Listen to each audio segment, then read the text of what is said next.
Mahigit 12 gabi ang naiahon ng mga rescuer ngayong araw na ito mula sa lumubog ng MV St. Thomas Aquinas sa lungsod ng Talisay sa lalawigan ng Cebu. Sa sinagawa naman tinatawag na aerial survey, nakita ang lawak na pinsala na dulot ng pagtagas ng langis mula sa lumubog na barko. Mula sa Cebu nakatutok din live si Micaela Papa. Micaela.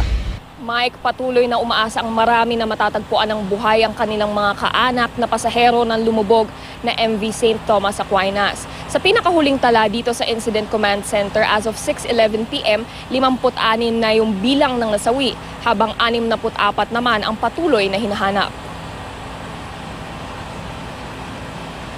Kitang-kita sa aerial survey ng Incident Management Team ang malawak at tila mapa ng oil slick na tumatagas mula sa lumubog na MV St. Thomas Aquinas.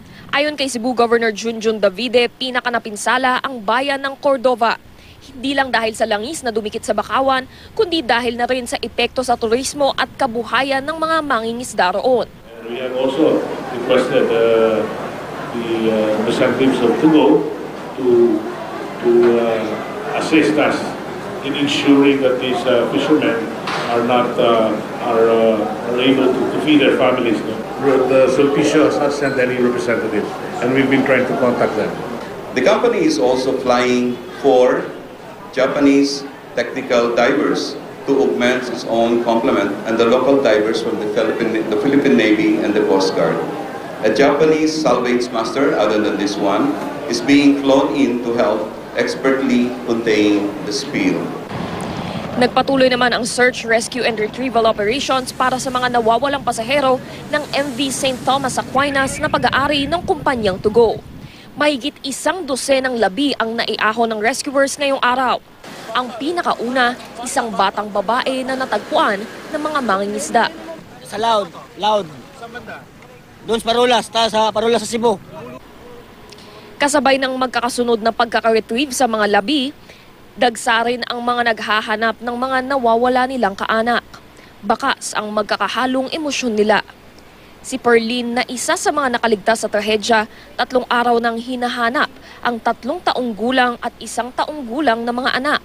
Nawalay sila sa kanya noong lumubog ang barko. Paglubog ng barko, ang alam ko, lumutang na lang ako bigla. Tapos lumangoy ako ng lumangoy, nakakita ako ng styrofoam, yun ang sinakyan ko.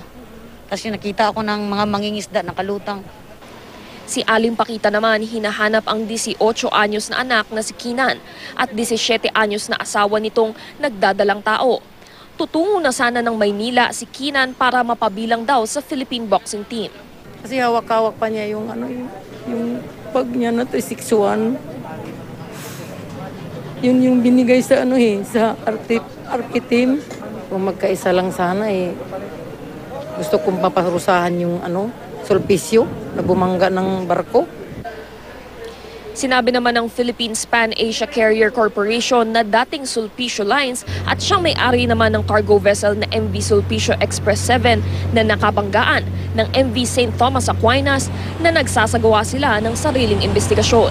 Tumutulong din daw sila sa paghahanap ng mga biktima ng trahedya. Mike, bagamat yung diving operations ay para na lamang sa retrieval ng mga bangkay na nandun, inaasahan na nandun pa sa loob mismo ng barko, patuloy na umaasa yung mga rescuers na may ilan dun sa 64 na missing and unaccounted for na buhay pa rin, nakaligtas at baka napadpad lang sa ibang isla kung kaya hindi pa nakikipag-ugnayan dito sa command center. Mike? Maraming salamat, Micaela Papa.